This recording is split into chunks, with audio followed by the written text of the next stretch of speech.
Hey everyone, welcome to Recombinant Teaching. I'm your host, Justin Schaefer, and on this show, I'm holding STEM education office hours where I'll unpack your questions on STEM pedagogy, student success, academic careers, and everything in between.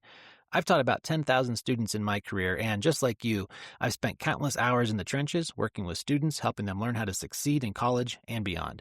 Through hosting this show, I hope that we can learn from each other, solve some problems, share some tips and advice, and ultimately improve STEM education together. If you have a question you'd like me to tackle, check out my website or the show notes and click the Submit a Question link. Whether you want to write in, send an audio clip, or join me live, I'd love to have you be a part of the show. Okay, everybody, thanks for joining today, as always, and we have a wonderful guest today, Jessamyn Neuhaus from Syracuse University. She's the author of the recent book, Snafu Edu, Teaching and Learning When Things Go Wrong in the College Classroom. And I'd like to welcome you to the show, Jessamyn, and you can tell us a little bit more about yourself, too. Thank you, Justin, and thanks for having me. Well, I am the director of the Center for Teaching and Learning Excellence and professor in the School of Education at Syracuse University. Previous to this role, I was a professor of history at SUNY Plattsburgh for 19 years, and I was also the director of their Center for Teaching Excellence for a handful of those years. I have written several books on in the Scholarship of Teaching and Learning, and am published in my field as a historian as well. I do teach a lot of fun classes. I have 20 years of college classroom teaching experience, and I taught history of popular culture at SUNY Plattsburgh. Most recently here at Syracuse, I taught a fantastic honors seminar called Problems with Grades, where we examine the critiques of traditional grading and some grading reform efforts. That's really exciting to hear. And even though I'm supposed to be the one giving advice on this show, I think the roles might be flipped, but we'll work on it together. What's your favorite type of history to read about or write about or publish on? Well, Justin, there's a reason where I am now. I did love a lot of things about being a history faculty member, but the Scholarship of Teaching and Learning is where my heart is now. I have mentioned before, and this was one of the reasons that I wanted to write a book about when teaching goes wrong, is that my original scholarly interest in history was in prescriptive literature, especially in the 20th century, especially around domesticity and sexuality. So I'm talking about the leftovers from the past, like etiquette manuals, like classroom mental hygiene films. How did people agree this is how we should act? This is how we should be in the home. This is how we should cook. My first book was about cookbooks and gender. So those prescriptions for how people should behave is the most fascinating part of history for me. That's really cool. I think back to my grandma's old cookbooks, even right. her handwritten note cards that she used to have. I don't know where those recipes came from, but yeah, I kind of yearned for a different time we used to have. Yep. But I bet a lot of that etiquette also carries over to teaching, right? And how we can think about how do we train our students and how do we support them. But Justin, it also made me aware of how Scholarship of Teaching and Learning can sometimes start in on do this, check this box, do this, and hey, presto changeo, everything's going to go great. And that's not how teaching and learning works. We're human beings. We struggle along and we make mistakes and we mess up. So I wanted to, when I was putting together Snafu Edu, I really wanted to write about and get the message to people from whatever platform I have that teaching is not a perfectible activity. There's no fail-proof way to facilitate student learning, and that sometimes, things go sideways. Oh, they absolutely do. I've done that so many times. And I think as instructors, too, we do have to learn how to turn lemons into lemonade, right? So yes, that's true. Turn that goof into a learning moment, right? Show your students you're fallible. Show your students how your mind was working and how you screwed it up, that's right? And we all learn from it together. It's okay. Now, I'm saying that after doing this for 13, 14 years. That's right. Things happen in year one, I'm a mess. But now I know, right? Now I've learned how to handle it and roll with it over the years. So, so with that, and sometimes that that lemonade is not available. Like all you have is a big like sour bowl of lemons, and all you can do is think, okay, so next time, maybe I'll try this and this, and things will come out a little better. Maybe. Maybe. Yeah. I agree. Just learn from those mistakes for sure. Yeah. So with that, what kind of question do you have for me? Is it about lemonade or is it something else? I don't know. It's a question that's been on my mind for a while. And we were talking before the podcast started. Here at Syracuse, I've been co-facilitating with my colleague, Abby Feit, a micro-credential for inclusive teaching in collegiate STEM.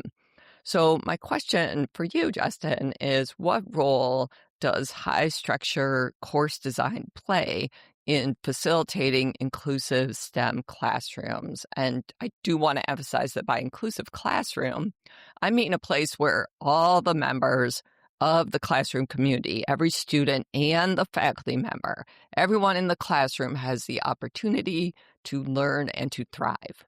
I love that question, and I love the connection to high structure too. So for those of you listening that might not be familiar with that, I'll put a link in the show notes to some more resources to learn about high structure course design. I did an episode a few back on kind of a little deep dive in 10 minutes for how deep you can get, but a little bit overview of how that works. So I'll link to those, but just in brief, that's the idea that we're going to scaffold the students' learning experiences before class, during class, and after class. We're going to be very thoughtful and intentional about what we ask students to do in each of those three buckets so that they can thrive and feel included, like you said. And this is a model that came out of the work of Scott Freeman and Mary Pat Wenderath at University of Washington Biology about 2005-ish started coming out. And speaking of Scott Freeman too, Scott, a wonderful guy in this field, really the leader in biology education research and promoting active learning and high structure course design. So to your question, Jessamyn, he said something along the lines that high structure is inclusive teaching. I'm paraphrasing, but that was basically what he said in a webinar I saw him do once. And so the idea is that by kind of promoting this classroom environment where we are giving very transparent and very clear guidance for how students can be engaged before class, during class, and after class, you really can promote this environment where students not only feel included, and there's literature on that. I'll put a link for that in the notes too. There is some papers. One I'm thinking of is from my colleague Mike Wilton at University of California, Santa Barbara. They showed by using more structure and intro bio, students did report more belonging.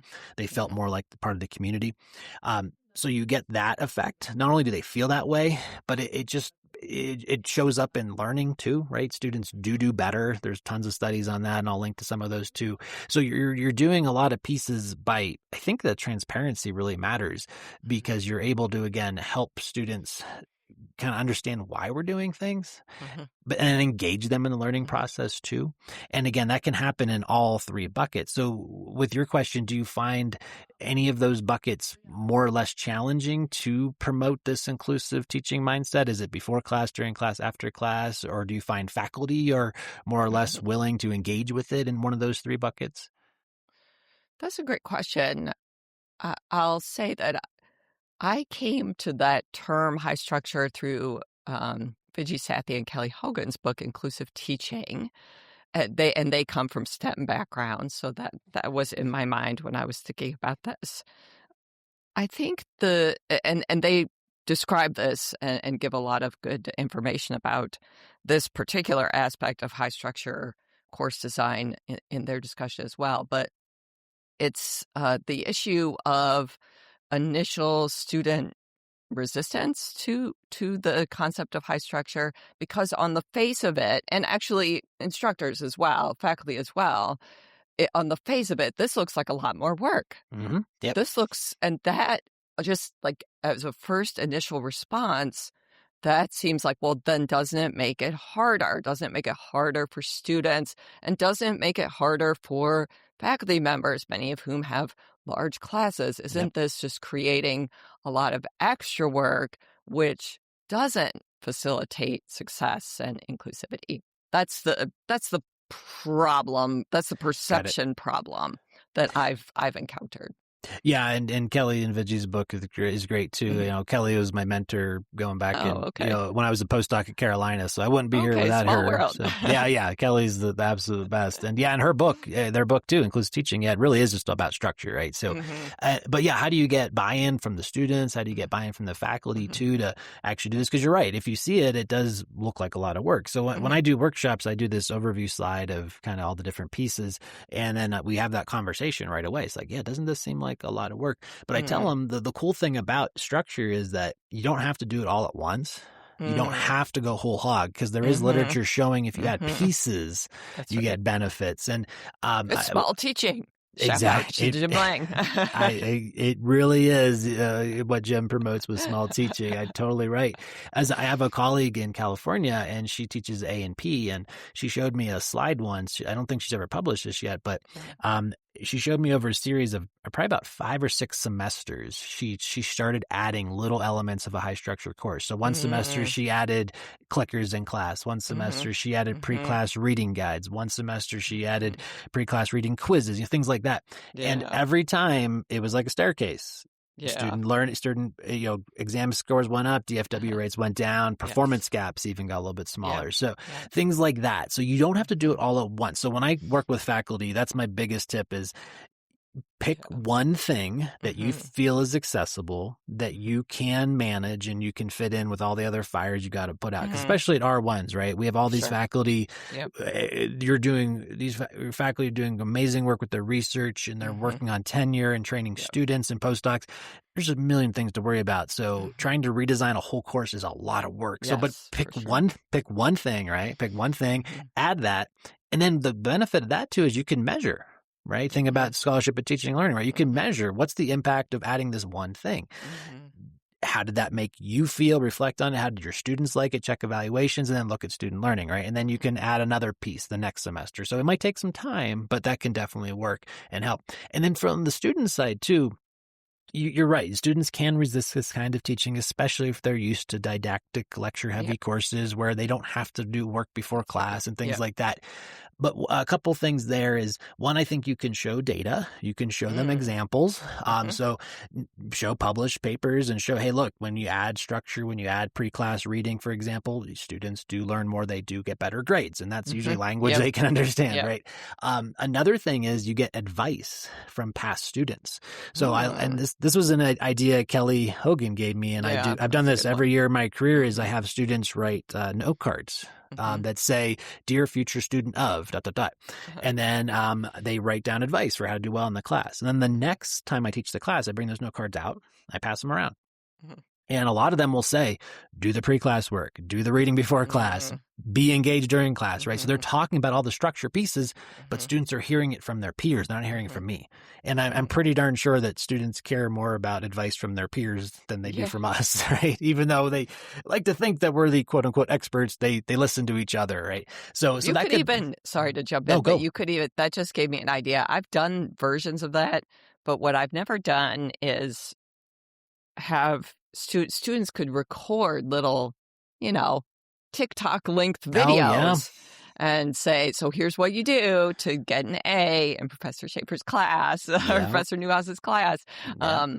And just have those on the LMS or give them the link or something. I think that's fantastic too. Yeah, I love that idea. I as adverse as I am to TikTok, I think that I would have them do it on their own or something. But no, I think that's a cool idea. I like that a lot. Yeah. But again, thinking about this inclusive idea again, right? You're making community now. You're building engagement. You're getting students more connected with each other, and you're giving them chances to share with each other opportunities to help them thrive and succeed and learn together. And it really does feel like a community when you have these structured courses. We're all in it together. We're all helping each other, whether we have discussions or labs or recitations or not, I used to have the 400-person lecture halls at UC Irvine, right? So you can do this in these big classes. You really can. And it helps just, again, kind of promote this feeling of, we're in this together, everybody. We can do well, and we are going to do well. So, and we're here to support each other. So I think, using structure to, and again, going back to that, what Scott had said about high structure is inclusive teaching. They really are synonymous in a lot of ways, and you're going to find some good results, I think, if you promote that with your faculty. Thank you. Cool. All right. Well, thank you so much, Jessamyn, for this conversation. And I love to hear more about your book and a little of the history of that. And I hope you all check it out. We'll put some links in the notes to that and all of your other resources too. All right. So that's it, everybody, for another episode of Recombinant Teaching. If you want to be a part of the show, check out the show notes for the link. Also, please check out my website if you'd like to learn how I can work with you, your department, or your institution to improve STEM education. Thanks for listening and happy teaching.